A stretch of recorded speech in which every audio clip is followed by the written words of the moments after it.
Buenos días a todos, bienvenidos y bienvenidas. Nos da mucha alegría que estén esta mañana con nosotros y quiero presentarles a nuestro conferencista de este día, el doctor José Ospino.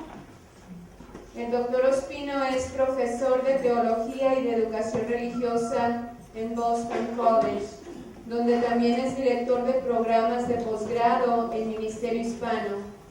Se ha desempeñado como investigador principal del Estudio Nacional de Parroquias Católicas con Ministerio Hispano, publicado en el año 2014, y la encuesta nacional sobre las escuelas católicas sirviendo a las familias hispanas, publicadas en este año 2016.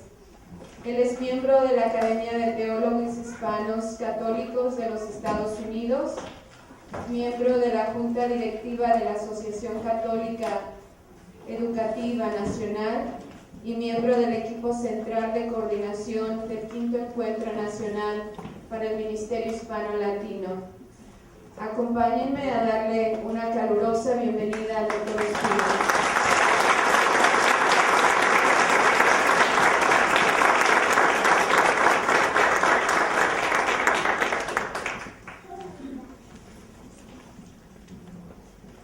Buenos días. Buenos días. Qué bien.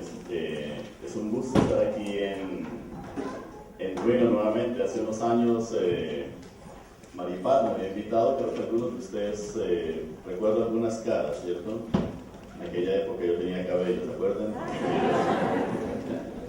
Bien, bueno, hoy tenemos un día bastante intenso en el que vamos a hablar del encuentro. Le doy las gracias a Monseñor Calvo por la invitación también aquí a la diócesis, y ciertamente los invito a todos a estar muy agradecidos con su obispo, porque a medida que vamos terminando con el encuentro, el proceso del encuentro, los obispos son quienes están guiando este camino, ¿no? Nosotros como pueblo de Dios, sacerdotes, diáconos, religiosos, laicos, caminamos con nuestros señores obispos, ¿no? En este proceso de renovación, en este proceso de evangelización. Y el hecho de que Monseñor haya sacado estos 2 días, ayer Monseñor estuvo todo el día con nosotros en inglés, en el grupo en inglés, hoy va a estar con nosotros ahora en español, entonces hay que agradecerle porque nosotros todos sabemos que los obispos andan bien ocupados, ¿no? Entonces, gracias Monseñor por estar con nosotros.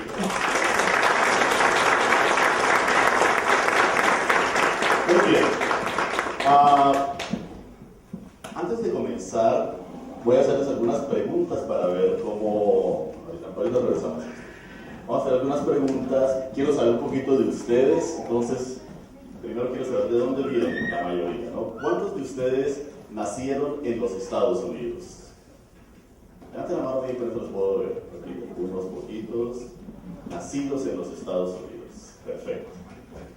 Ya que imagino que el resto vamos a ver de dónde vienen. Entonces, ¿cuántos de ustedes son mexicanos? Exacto.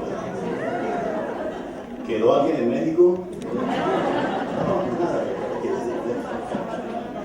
Todos se vinieron para acá. Bien. ¿Cuántos de ustedes son centroamericanos? ¿Qué parte de Centroamérica? Honduras. Muy bien. ¿Quién más? El Salvador. El Salvador, que aparte de El Salvador y Honduras, Nicaragua, Caracas está bello, hermoso. ¿Caribeños? ¿Hay algún caribeño? Es la primera vez que me encuentro un boricua en un grupo de estos. Argentina, mujer. ¿El Papa te mandó como espía o qué fue? Es posible, ¿no? Todos los argentinos son amigos del Papa hoy en día. Muy bien. Aparte de Argentina, allá atrás, Colombia. Muy bien. Tenemos colombianos acá, tenemos argentinos. Perfecto. ¿Alguien que no haya mencionado? ¿Alguien que haya nacido en Europa? ¿No hay europeos aquí? Muy bien. Entonces, Monseñor, yo sé que nació en Juan. Entonces, aparte de eso, perfecto. Bueno. Dime. Naces. Ya, los son los primeros que preguntamos, los nacidos aquí. Bien, ¿cuántos de ustedes están contratados en parroquias ganando más de $1 millón. No, mentira. ¿Cuántos de ustedes están contratados en sus parroquias para trabajar en el ministerio hispano? Ok, muy bien. O para trabajar en catequesis, o como business managers, como secretarias. Ok, unos pocos. ¿Cuántos de ustedes son sacerdotes? Diáconos permanentes. Muy bien, ninguna religiosa. ¿Cuántas de ustedes quieren ser religiosas? Bueno, que no tengan hijos, por supuesto, ¿no? Hoy vamos a hablar un poquito de vocaciones, porque es importante hablar de eso. Muy bien. Y la última pregunta que les voy a hacer es, Maripaz me dijo que ustedes, o varios de ustedes ya han pasado por algunas de las capacitaciones del encuentro. ¿Cuántos de ustedes han tomado talleres sobre el 5º Encuentro Nacional del Ministerio Hispano? Ok, muy bien. O sea, ¿se consideran ustedes expertos en lo que es el 5º Encuentro? ¿No? Ay. Entonces, están aprendiendo. Muy bien, porque lo que hoy vamos a hacer es, en gran parte, yo los voy a caminar un poquito sobre este proceso de encuentro. Es un momento hermoso en la vida de la iglesia, ¿no? Y entonces, lo que vamos a hacer, para algunos de ustedes, algunas cosas las vamos a repetir, pero las vamos a repetir en un contexto un poquito más amplio. ¿Muy bien? Perfecto. Maripaz, la primera charla vamos de 9:30 a... Quedamos a 10:50. De 9:30 a 10:50. ¿Listos? Perfecto. Bueno, dividir la mañana en 3 momentos, ¿ok? 3 charlas. La primera, vamos a hablar del por qué estamos haciendo esto, entender un poquito mejor el contexto de la realidad católica en los Estados Unidos, especialmente tratar de ver un poquito desde la perspectiva histórica dónde nos ubicamos, en dónde nos ubicamos. Luego, el segundo tema, vamos a hablar un poquito más de lleno sobre la realidad hispana.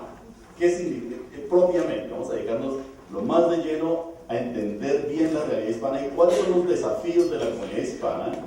Y el tercer momento nos vamos a dedicar exclusivamente a lo que es el proceso de encuentro. Muy bien, hoy no hay almuerzo, entonces solamente los 3 momentos. ¿Qué les parece? ¿No? No, hay algunos de ustedes que ya me dieron ojos feos, ¿no? Muy bien. No, si hay almuerzo, ¿a qué hora es el almuerzo? ¿A las 12 del día más o menos? A las 12 del día. Muy bien. Entonces vamos a comenzar lo siguiente. Ustedes y yo sabemos que la iglesia en los Estados Unidos está cambiando, ¿cierto? Y está cambiando demográficamente, está cambiando culturalmente. Y la fuente de energía que está detrás de ese cambio, primordialmente, está sentado aquí en este salón, están aquí en este salón. Somos los latinos, ¿no? El grupo que más influencia está ejerciendo para los cambios en la iglesia somos los latinos. Y en algunas partes del país esto se ve como una gran bendición. De hecho, los obispos de los Estados Unidos han escrito varios documentos en donde afirman fuertemente que la presencia hispana es una bendición para la iglesia en los Estados Unidos. Gírese a la persona que está a su lado y cuéntele de qué manera cree usted que los latinos somos bendición para la iglesia en los Estados Unidos. Tienen 1 minuto, rápido. ¿De qué manera somos bendición para la iglesia en los Estados Unidos?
Dale fuerza, yo lo repito. Cortito. Nosotros aportamos monetario, aportamos pagando casa, pagando carro, pagando comida, pagando médico, y de nuestra religión a nuestras tradiciones, nuestra forma de vestir, nuestra comida. Excelente. Entonces, desde una perspectiva general, los latinos no venimos aquí a dormir y a ver televisión. Venimos a trabajar y a contribuir a la sociedad. Estamos construyendo la sociedad, criando a nuestros hijos, comprando nuestras casas, trabajando, pagando impuestos. Esa es una bendición. Estamos construyendo la sociedad estadounidense. Este es nuestro país. ¿Por qué? Porque aquí vivimos. Esta es nuestra sociedad. Muy bien, gracias. Otra manera que somos bendición. En la forma que compartimos nuestra cultura, nuestras raíces, nuestros principios. La manera como compartimos nuestra cultura, raíces y principios, ¿no? La alegría que traemos, el entusiasmo, esos elementos que hemos aprendido en nuestros distintos países. Muy bien. Otra mano allí. Somos gente de fe y trabajadores. Somos gente de fe, somos trabajadores. Aunque a veces nos digan que somos perezosos, mentiras. No somos perezosos. Son unos estereotipos horribles que a veces hay en nuestra sociedad. Somos bien trabajadores y somos mujeres y hombres de fe profundamente, y eso es lo que enriquece a la iglesia en los Estados Unidos y a la sociedad. Somos demostrativos en nuestro amor hacia la otra persona. Exactamente, somos generosos en la manera en que interactuamos, ¿no? Tenemos un sentido profundo de comunidad. No somos egoístas, algunos un poquito más que otros, ¿no? Pero en general tenemos ese sentido profundo de comunidad. Sabemos que estamos en esto juntos. Otra mano. Inculcamos nuestra fe a nuestros hijos. Absolutamente. Por nosotros es parte de nuestra tradición latina compartir la fe con nuestros hijos, con los más pequeños, con las nuevas generaciones, porque creemos que esto es importante. Somos solidarios. Somos solidarios, en general lo somos, muy bien. Yo me acuerdo que una vez, yo viviendo en el área de Boston, una vez fui a visitar una casa y habían como 14 personas viviendo en esta casa. Y entonces, en un apartamento pequeño, latinos, y yo les pregunté, bueno, ¿y por qué vive tanta gente aquí? Y los dueños del apartamento decían, porque nosotros abrimos nuestro hogar a aquellas personas que acaban de llegar y mientras ellos buscan un lugar a donde ir, entonces se quedan con nosotros. Fascinante. Era una pareja que ya sus hijos habían salido de la casa y esa era su misión, ese es su apostolado, darle la bienvenida a los que acababan de llegar mientras estaban buscando un trabajo, pero eso sí se tenían que ir rápido, ¿cierto? Porque, como dirían los amigos irlandeses, las visitas son como el pescado, ¿cierto? Después de 3 días, ya nadie los quiere. Muy bien. ¿Qué otra bendición? Por el empuje y el hambre que tenemos de nuestra fe. Absolutamente, la fe nos inspira, nos mueve, nos empuja. Otra. Tenemos y respetamos el concepto de lo que es la familia. Tenemos un concepto de familia, no solamente el concepto, la vivimos tenemos una experiencia profunda de familia. 2 más, allá atrás. Estamos hechos de un país de inmigrantes. Somos un país de inmigrantes y nosotros venimos a contribuir al igual que contribuyeron otros en el pasado, y seguramente van a venir muchos más inmigrantes después de nosotros. Entonces, seguimos contribuyendo con esa perspectiva. Siempre es bueno, me encanta esta sociedad porque cada vez que llega un inmigrante, llega con muy buenas ideas, con una oportunidad para renovar. A veces también traemos nuestras mañas, ¿cierto? Pero la verdad no importa, es parte de la vida, ¿no? Traemos lo bueno y lo malo y aquí lo vamos contribuyendo y vamos construyendo sociedad. Somos muy devotos. Somos devotos, es parte de nuestra fe, la religiosidad popular. ¿Sabían ustedes que antes, hasta hace muy poquito, este país está consagrado a cuál devoción mariana, advocación mariana? La Inmaculada Concepción. Pero ¿sabían ustedes que la Inmaculada Concepción no es la devoción más común en los Estados Unidos? ¿Cuál es la devoción más común en los Estados Unidos? Nuestra Señora de Guadalupe, ¿cierto? Eso es lo que nosotros venimos y traemos, ¿no? En algún momento va a tocar reconsagrar el país, pero esta vez a Nuestra Señora de Guadalupe, ¿no? Ya sabe que ella es la dueña de eso, ni modo, ¿no? Entonces, las devociones, los altarcitos, el rosario, las procesiones, las novenas y bueno, las muchas cosas que traemos en nuestra fe. ¿Alguna otra cosa? ¿Otra mano? Somos una comunidad que va en aumento. Somos una comunidad, sí señor, van en aumento, ¿no? Somos una comunidad que ciertamente, aunque tenemos televisión, también tenemos bastantes niños, ¿cierto? Entonces, es una comunidad que va en aumento, creemos en los niños, creemos en la familia, ¿no? Y no solamente va creciendo por los niños, sino también por la inmigración, va creciendo. Aquí estamos y vamos a seguir creciendo. Ahorita, en el transcurso del día les voy a dar una cantidad de estadísticas, bastantes números, así que yo les invito a que por favor los vayan escribiendo poquito a poco cuando se los vaya dando. Último. Somos una población que Estados Unidos nos necesita. Somos una población que Estados Unidos nos necesita. Sí señora, nos necesita. La Iglesia Católica nos necesita también, ¿no? Somos nosotros, y ahorita les voy a dar datos también, y entonces es importante sentirse necesitado.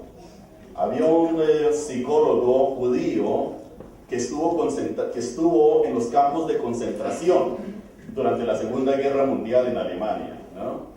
Y se llamaba Viktor Frankl. Y este psicólogo, Viktor Frankl, estuvo varios años concentrado allí.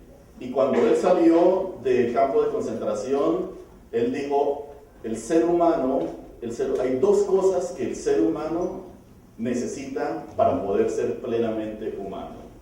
Una, estar con otras personas. Si uno quiere romperle el corazón a alguien, la soledad es lo más horrible que puede haber. El ser humano está diseñado para estar con otras personas.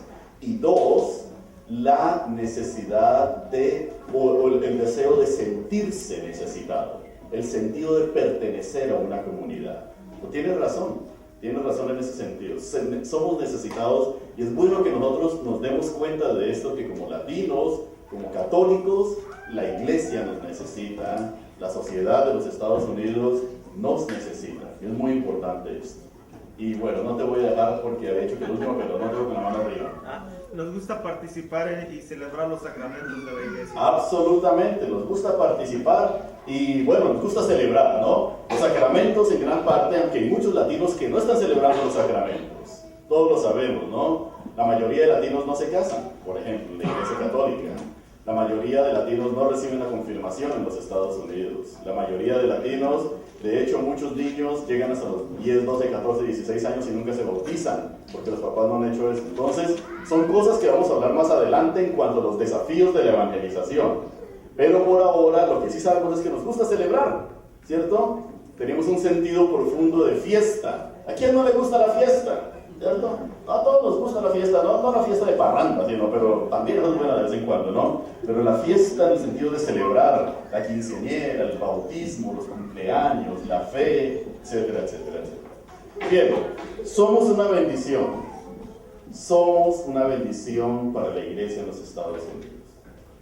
Y como bendición para la iglesia en los Estados Unidos, entonces necesitamos entender en este momento cuál es nuestro papel en la iglesia. ¿De qué manera podemos contribuir mejor a la vida de la iglesia en los Estados Unidos? Pero para poder hablar de ello, lo primero que necesitamos hacer es reconocer que nosotros no vamos a comenzar de cero. ¿Okay?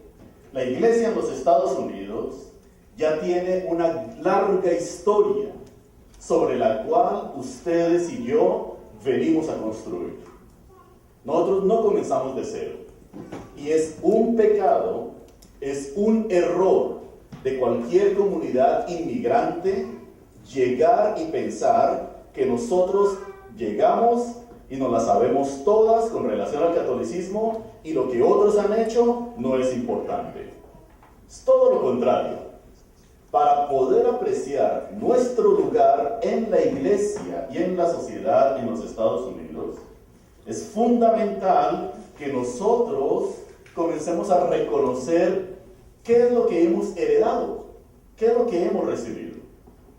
Y tal como lo dijo alguien hace poco, la iglesia en los Estados Unidos siempre ha sido una comunidad inmigrante. Siempre ha venido y ha sido forjada por olas migratorias, Los primeros católicos, la primera ola migratoria de católicos que llegó a los Estados Unidos, ¿vino de cuál país? España. ¿De España? Muy bien, llegaron de España. ¿Y a dónde llegaron? Bueno, América es todo esto, ¿no? So, ¿a dónde llegaron propiamente? California. No, los primeros llegaron a la Florida. Allá llegan, los primeros católicos que entran a lo que hoy en día es el territorio de los Estados Unidos, llegan al área de la Florida. Los primeros católicos en los Estados Unidos fueron latinos, fueron hispanos. A veces algunas personas en la iglesia en los Estados Unidos piensan que la comunidad latina acabó de cruzar la frontera ayer, ¿cierto? O hace 3 días. De hecho, nosotros, latinos, hemos estado presentes como iglesia en este país y incluso más de 200 años antes de que este país comenzara, ¿no? Precedemos a los Estados Unidos como nación. La primera parroquia o la primera misión católica que se establece en los Estados Unidos, les voy a ayudar, se establece en la Florida. ¿Quién se acuerda el nombre? San Agustín, sí señor. ¿Alguien ha estado en San Agustín alguna vez? Tarea, ir a San Agustín, Florida, en sus próximas vacaciones. Es hermoso, es lindísimo, ¿no? Entonces, ir a San Agustín, la misión se llama Santo Niño de Dios. Santo Nombre de Dios, perdón. Santo Nombre de Dios. El Santo Nombre de Dios es la primera misión que se establece aquí. Ahora, si contamos a Puerto Rico, de hecho la primera misa que se celebra, las primeras comunidades que se establecen en este país se establecen en Puerto Rico, ¿no? Entonces, Santo Nombre de Dios. Pero entonces el catolicismo se queda especialmente en la Florida y también más adelante vendrían misioneros franciscanos, jesuitas, agustinos, que establecerían misiones en California, Texas, Arizona, Nuevo México. ¿Algunos de ustedes han visitado algunas de estas misiones? Son bien bonitas, son estas misiones, ¿no? Pero entonces estas misiones se quedaron allí. Estas misiones se van quedando allí. En el año 1776, los Estados Unidos declaran independencia ¿de qué país? De Inglaterra, ¿no? Del Reino Unido en aquella época. Y entonces los Estados Unidos se convierten en una nación. 1776. La población católica en esta pequeña nación, ¿no? Es muy pequeña, es muy pequeñita. Y de hecho, como los Estados Unidos comienzan en el este del país, cuando los Estados Unidos comienzan como nación, el oeste, aquí toda esta región de Nevada, Texas, California, no era parte de los Estados Unidos todavía al comienzo, no era parte, sino que los Estados Unidos es este territorio allí en el este. Y entonces, cuando los Estados Unidos comienzan a formarse, los Estados Unidos se forman con un espíritu bastante anti-europeo y anticatólico también, ¿ok? Los peregrinos trajeron un espíritu anticatólico, y entonces los católicos básicamente eran una pequeña minoría en aquella época, una pequeña minoría que no jugaba un papel muy grande, muy relevante en la vida de este nuevo país. En el año 1800, más o menos, ¿no? De hecho un poquito antes del año 800, los católicos fundan la primera diócesis en los Estados Unidos. ¿Cómo se llama la primera diócesis en los Estados Unidos? Esto es lo que le enseñan a uno en la catequesis aquí de 2º grado, ¿no? Baltimore, ¿ok? La diócesis de Baltimore. La primera diócesis es Baltimore. Una diócesis, es la única diócesis, y es todo lo que es el país, todo lo que es el territorio del país, esa es la diócesis, ¿no? Enorme, ¿no?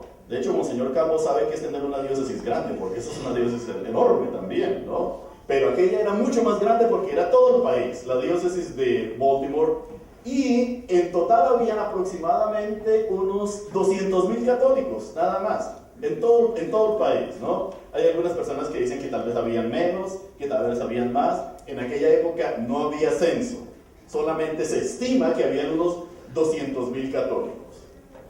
Bueno, la Iglesia Católica, no era fácil ser católico en aquel momento, no era fácil.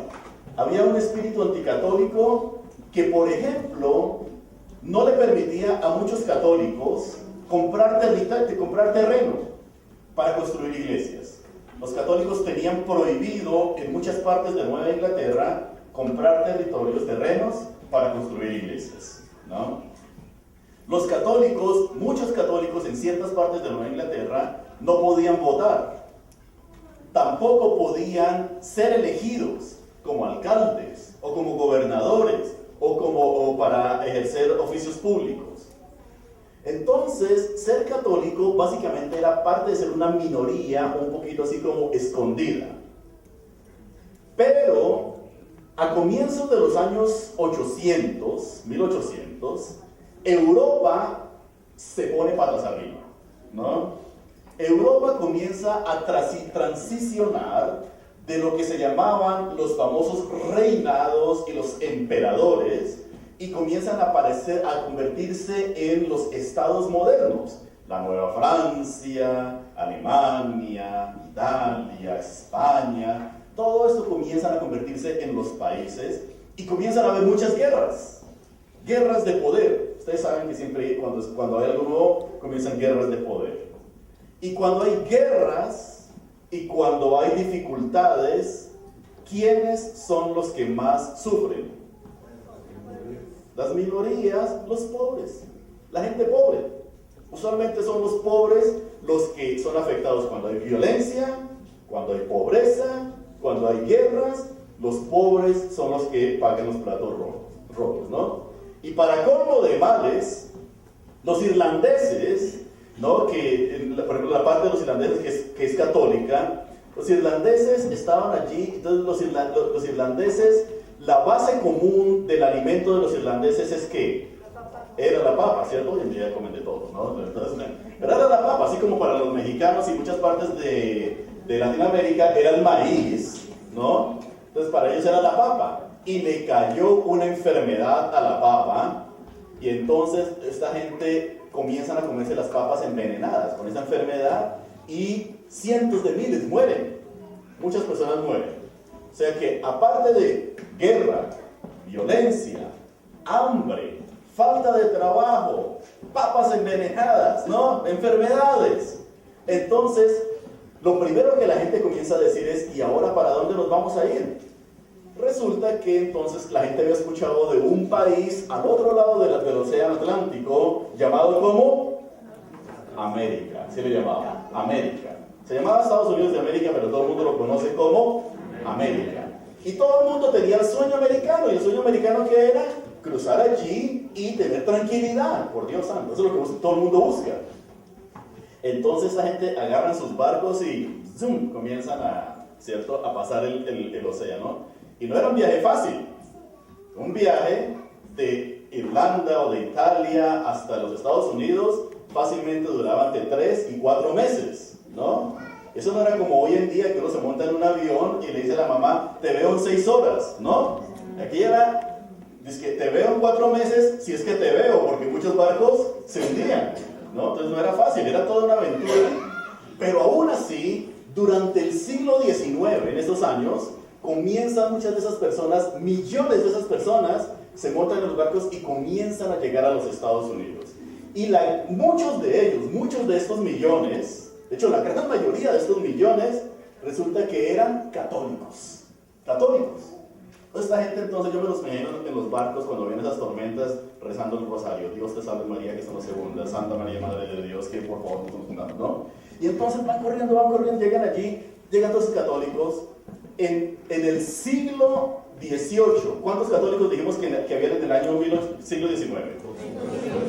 En 1800, 200,000. 100 años después habían 16 millones de católicos. ¡Wow! 16 millones, ¿no? Ahora, ¿qué hacemos con 16 millones de católicos? ¿Qué es lo primero que hace un católico cuando llega a un lugar nuevo, a una tierra nueva? ¿Qué es lo primero que hace un católico practicante? Buscar una iglesia, ¿cierto? Todo el mundo lo hace. Vamos a buscar una iglesia. Y entonces, efectivamente, ¿ya de quién vamos? Pues solamente hay un obispo al principio, ¿no? Pero después subieron otros y entonces se llaman de los obispos. El obispo abría la puerta y ¡pum! 16 millones de católicos. Y es madre santa, ¿no? Bueno, entonces, señor obispo, aquí estamos, ¿cierto? ¿No? Y esta gente hablaba toda clase de idiomas. Hablaban inglés, hablaban gaelic, hablaban alemán, francés, ¿no? Eventualmente hablaban italiano, más adelante hablarían polaco. Bueno, una locura, ¿no? De multiculturalidad tremenda. Y todo el mundo estaba buscando una iglesia. Y el obispo les dice: bueno, mis queridos amigos, bienvenidos todos los 16 millones son bienvenidos. Les tengo buenas noticias, todos son bienvenidos. Pero también les tengo malas noticias, no tengo iglesias. Tampoco tengo curas para ustedes, ¿no? Y entonces todo el mundo se comienza a rascar la cabeza y dice: bueno, ¿qué hacemos, no? Pero resulta que los europeos que se vinieron para los Estados Unidos, cuando llegaron aquí, se aseguraron de meter entre sus maletas un buen número de sacerdotes también, ¿cierto? Y entre los pues trajeron un buen número de sacerdotes y religiosas. Entonces le dijeron: señor obispo, tenemos sacerdotes que vinieron con nosotros y ellos están dispuestos a celebrar misa. Y entonces dice el obispo: pero yo no tengo dinero para comprar esto. Resulta que esta gente, la gente que llegó aquí de Europa, no eran los grandes intelectuales, no eran los grandes ricachones, era la gente pobre, sencilla, por los que venían huyendo de Europa, del hambre, de la guerra, de la violencia, de la falta de trabajo. Y entonces, ¿qué dice esta gente? Pues dicen, se fueron donde sus sacerdotes y les dijeron: ¿qué hacemos, padre? Y dijeron los curas: pues vamos a construir nuestras propias iglesias. Y entonces la gente dijo: pero es que no tenemos dinero. Y entonces dijo la gente: pues sí, vamos a construirlo, vamos a buscar la manera. ¿Creen ustedes que los pobres pueden construir una iglesia? Sí. Absolutamente. Entonces la gente estaba feliz. ¿Y cómo lo vamos a hacer? Les voy a contar la historia de la parroquia St. John the Baptist, San Juan Bautista, en Peabody, Massachusetts, para que ustedes se den cuenta un ejemplo de cómo construyeron esta iglesia. Peabody, Massachusetts, fue una iglesia construida por italianos, ¿no? San Juan Bautista, por italianos. Y esta parroquia, bien interesante, porque estaba en un pueblo donde el pueblo montaron una serie de fábricas donde curtían cueros, ¿ok? En inglés le llaman tanneries. Entonces curtían cueros allí en este lugar. ¿Alguien alguna vez ha visto, ha pasado cerca o ha trabajado cerca de un lugar donde curten cueros? ¿A qué huele? ¡Oh, Dios santo! Horrible. Tanto es así que cuando uno se iba acercando a la ciudad, 5 millas antes de la ciudad, ya olía a horrible, ya olía feo, ¿no? ¿Y quiénes creen que vivían allí? Los inmigrantes católicos. Porque al inmigrante católico, los inmigrantes usualmente les toca ir a donde están los trabajos. Y entonces llegaban estas personas y dijeron, un sacerdote italiano les dice: pues vamos a hacer lo siguiente. ¿Cuántos de ustedes tienen $100,000 para que me escriban un cheque en este momento y construimos una iglesia bien grande? Y todo el mundo se hace lo que baja la mirada así, dice, ¿no? Nadie. ¿Quién tiene $100,000? En este momento, ¿quiénes de ustedes tienen $20,000 para construir una iglesia? Nadie, ¿cierto? O seguro algunos de ustedes, pero son... no, mentiras. Bueno, el punto es que esta gente, el sacerdote le dice: ¿cuántos de ustedes creen que pueden comprar un ladrillo cada día? Un ladrillo diario. Y la gente dice: pues un ladrillo, eso cualquiera compra un ladrillo, ¿cierto? Y entonces eso hicieron.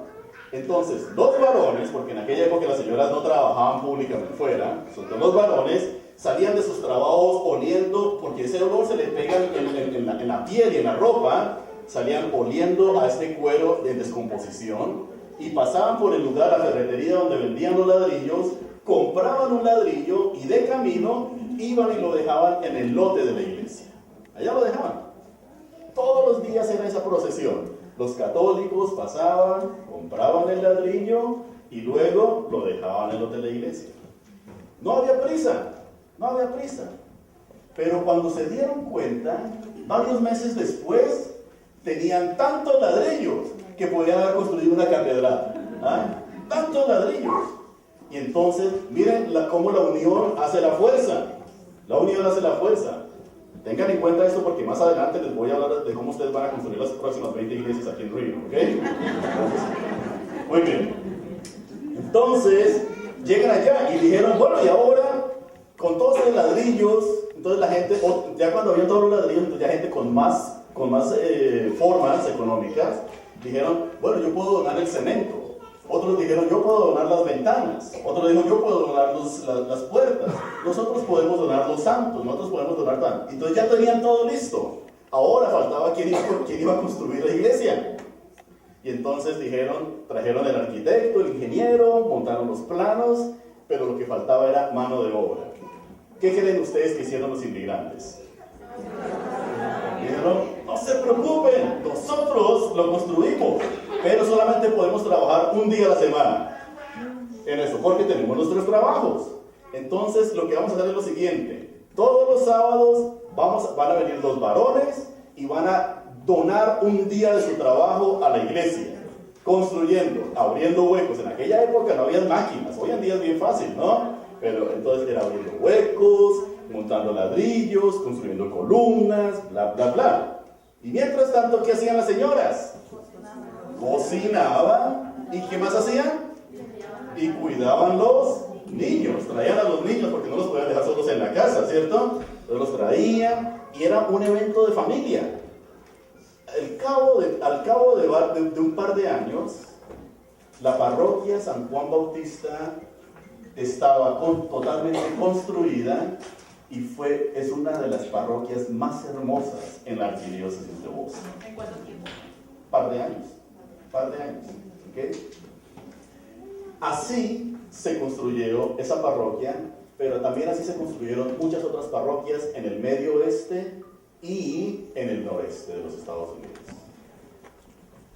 En total, entre 1800 y 1950, ¿cuántas parroquias creen ustedes que se construyeron en los Estados Unidos o se establecieron?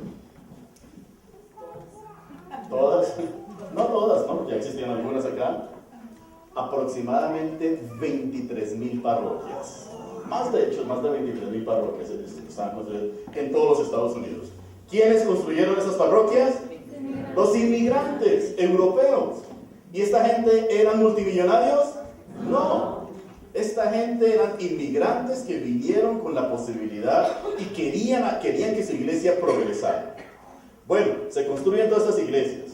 Luego, con el paso del tiempo, estos católicos inmigrantes comenzaron a enviar a sus hijos a las escuelas públicas, pero las escuelas públicas no hacían un buen trabajo porque las escuelas públicas de hecho eran también anticatólicas. Maltrataban a los niños, no les daban buena educación y resulta que en algunas partes les pegaban a los niños también por ser católicos. Se reían, se burlaban de los niños católicos por ser católicos. ¿Qué harían ustedes si alguien golpeara a uno de sus niños en la escuela? Ay, Dios mío, no les pregunto, más bien, las caras solamente me lo dicen todo, ¿no? Entonces todo el mundo se pone así, pero bien con los pelos de punta, los que tienen pelos, porque yo no, ¿cierto? Entonces todo el mundo se pone así. Y resulta que vienen y estas personas comienzan a decir, ¿cómo es posible que a nuestros niños los estén maltratando en las escuelas? Y dos, ¿cómo es posible que los estén enseñando a ser protestantes en las escuelas?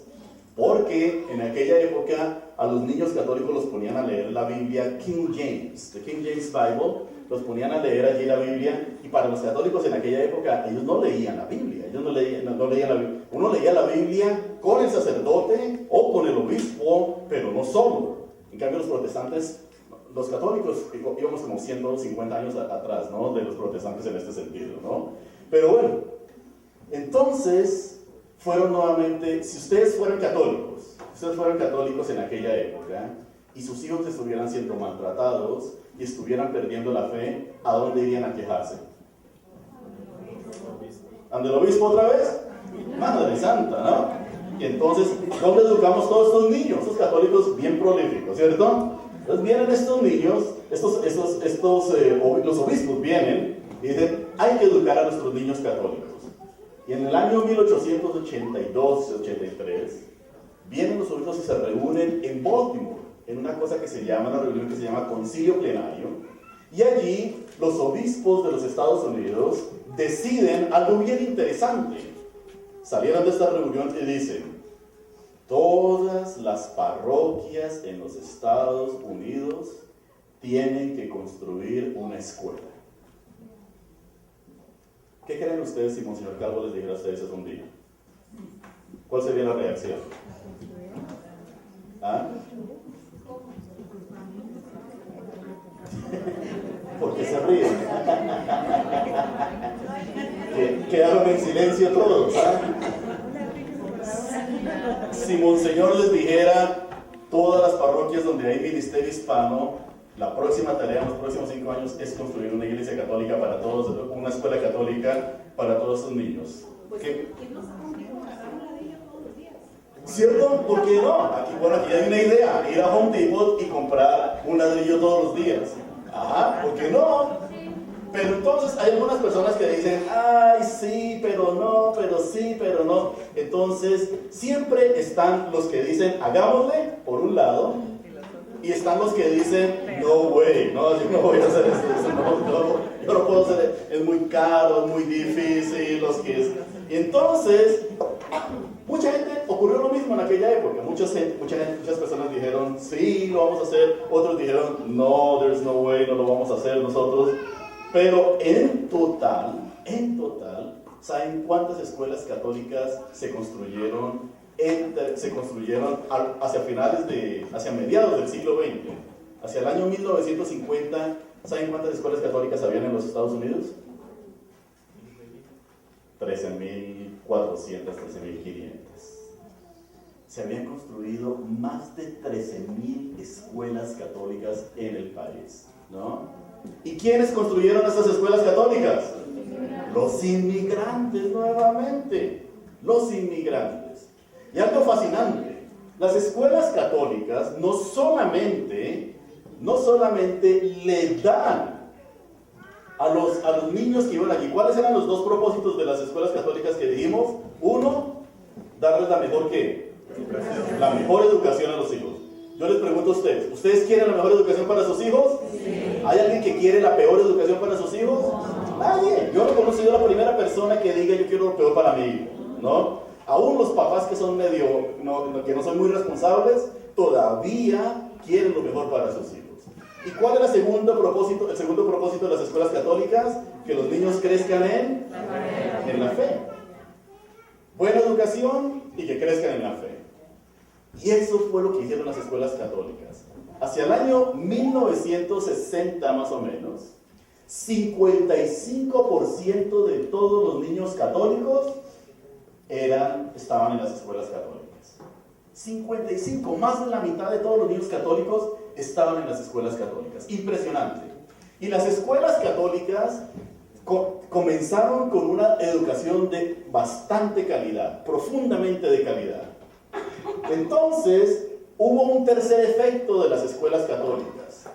Estos niños recibían la mejor educación que había en ese momento, escuelas fuertes, las religiosas. Cada vez que ustedes vean una religiosa que trabajó en escuelas católicas, denle un abrazo y díganles gracias por lo que hicieron ustedes, ¿no? Es impresionante el trabajo que ellas hicieron. Y entonces, estas personas que recibieron la mejor educación, eventualmente se fueron a la universidad y se hicieron profesionales, ¿no?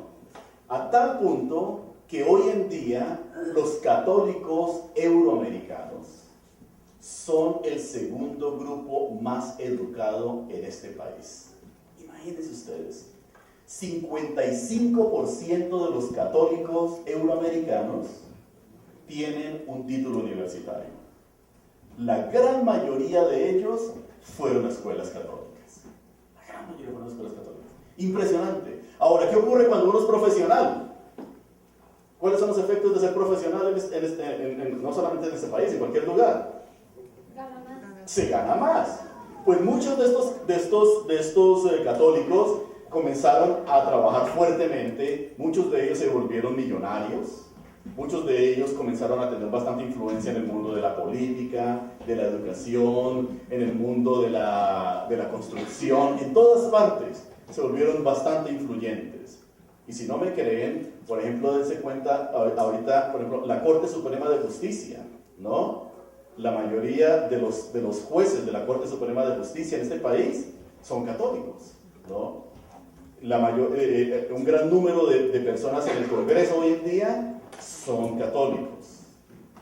Y incluso fue tanto el poder que iba adquiriendo los católicos que hasta los católicos afroamericanos lograron tener un presidente de los Estados Unidos, el primer presidente católico en la historia de este país. ¿Cómo se llamaba? Kennedy. Miren ustedes, tremendo esta historia, ¿no? Bueno, ahora esta gente tenía mucho más dinero, muchos de ellos, y entonces eran muy generosos, porque estos católicos euroamericanos recordaban cómo sus papás y sus abuelos habían cruzado el océano Atlántico para buscar una vida mejor, y su iglesia los acogió y a ellos ayudaron a construir la iglesia les ayudó mucho a esto.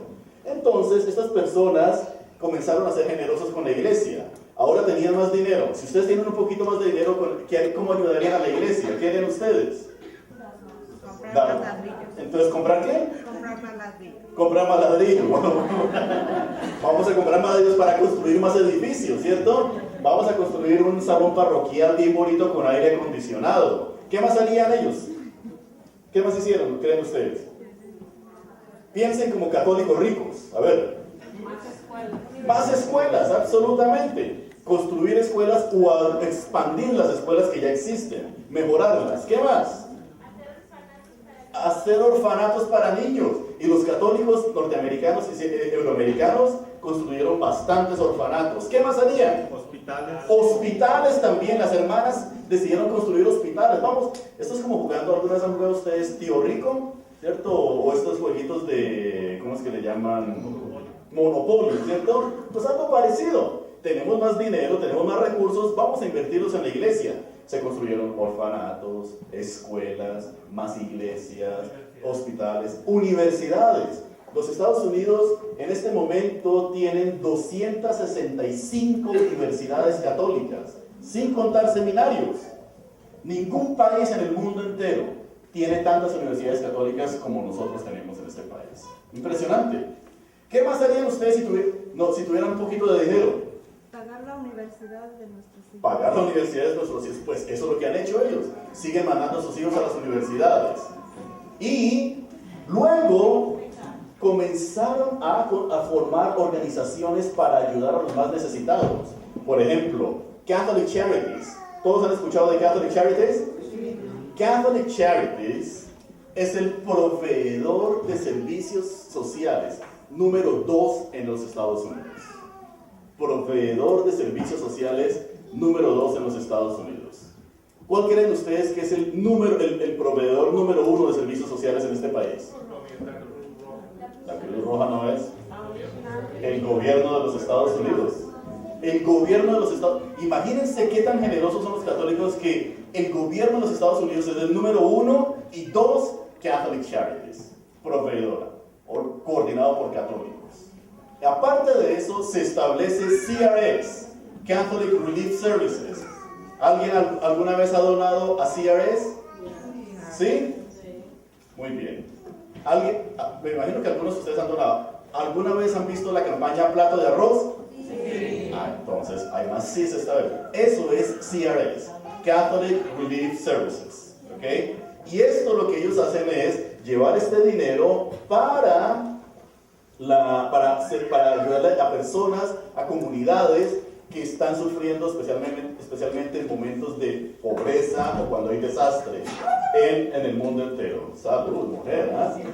Es un buen estornudo, ¿ah? Bien, y entonces, ¿qué tenemos allí? Que los católicos euroamericanos tremendo. Lograron el sueño americano. ¿Qué fue lo que hizo que estas personas lograran el sueño americano? Buena educación, y se mantuvieron en su fe, firmes en su fe. Construyeron iglesias, construyeron escuelas e invirtieron en sus hijos para que sus hijos se mantuvieran en fe. Fue impresionante. De ahí, una vez que hay un buen número de católicos bien educados, entonces de ahí salen los líderes, los sacerdotes de las escuelas católicas. La mayoría de los sacerdotes en los Estados Unidos, católicos, de los sacerdotes euroamericanos, vienen de las escuelas católicas. La mayoría de religiosas vienen de las escuelas católicas. La mayoría de los maestros de escuelas católicas, ¿de dónde vienen? De las escuelas católicas. Es impresionante. Buen trabajo es el que se hizo. Ahora, yo les digo a mis amigos euroamericanos, bueno, sí, ya que entonces todo esto se logró, pues básicamente los católicos euroamericanos transicionan de ser un grupo inmigrante a un grupo de clase media. Se americanizan mucho más. Ya estas parroquias que antes eran la parroquia italiana y la parroquia irlandesa y la parroquia polaca, ya dejan de serlo y ahora se convierten simplemente en la parroquia. Punto. Es la parroquia. Ya no se habla inglés, ya no se habla polaco, ya no se habla gaelic, ya no se habla alemán. ¿Ahora qué se habla?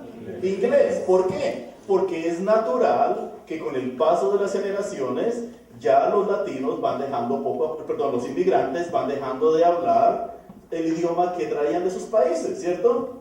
¿Le va a pasar lo mismo a los latinos? Absolutamente, va a pasar también. Va a pasarnos igualito, no de la misma manera que a los europeos, porque nosotros por la proximidad con Latinoamérica, el español se mantiene más vivo. Pero, para dejarles saber a ustedes nada más, en este momento en los Estados Unidos hay aproximadamente un 25%, el 25% de los latinos no habla español. ¿Ok? Está bien, está bien, está bien. ¿No? Nosotros seguimos hablando el español y queremos que nuestros hijos lo hablen, pero si llega un momento, hay latinos que llevan aquí 15 generaciones. ¿No? Después de que pasan 3, 4, 5 generaciones, la gente se va asimilando mucho más en esta realidad. Yo sé que a ustedes no les gusta a veces escuchar estas cosas, ¿no? Pero tenemos que ser realistas. A los alemanes tampoco les gustaba. De hecho, los alemanes cuando llegaron aquí a los Estados Unidos, ellos querían separarse de la Iglesia Católica y formar la Iglesia Alemana en los Estados Unidos. Porque ellos querían que fuera su propia iglesia en alemán y todo, hacerlo a su manera. Pero poco a poco se fueron dando cuenta que hay ciclos en la vida. Bueno, esta gente está allí toda contenta, ya las iglesias, entonces todo el mundo se va asimilando en la cultura, y lo que hoy conocemos como los católicos anglos son los descendientes de todos estos católicos que llegaron como inmigrantes. ¿Están conmigo? Sí. Muy bien. Gírese a la persona que está a su lado. ¿Qué les llamó la atención de todo lo que han escuchado de esta historia hasta ahora? ¿Qué es lo que más les ha llamado la atención? Tienen 30 segundos. Una sola cosa. ¿Qué les llamó la atención?